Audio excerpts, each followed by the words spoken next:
দেখে পরিত্যক্ত কাঁচা রাস্তা বা ছোট পুকুর মনে হলেও বাস্তবে এটি পৌরসভার পাকা রাস্তা।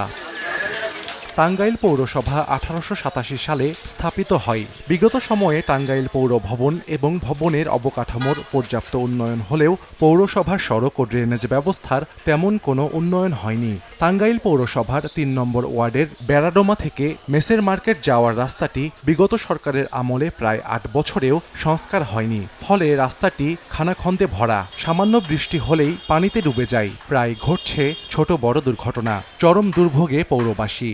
বিগত 10 বছর যাবত আমাদের এই ওয়ার্ডে এবং এই রাস্তায় উন্নয়নের কোনো ছোঁয়া লাগেনি। রাস্তায় পানি টানি মনে করেন যে বাইরে থেকে হাইটাও যাওয়ার উপযোগী নাই রাস্তা। গাড়ি ঘোড়া পাওয়া যায় না, যদিও চায় ভাড়াটা বলে যায়। কিভাবে চলাফেরা করতেছি, অনেক কষ্ট হইতাছে। ডেইলি একটা এক্সেল ব্যাঙ্গে পড়ে যায়, গাড়ির অবস্থা খারাপ, গাড়ির ভিতরে পানি ঢুকে। তবে কর্তৃপক্ষের দাবি এরই মধ্যে অনেকগুলো রাস্তা সংস্কার করা হয়েছে, বাকি রাস্তাগুলো দ্রুত মেরামত করা হবে।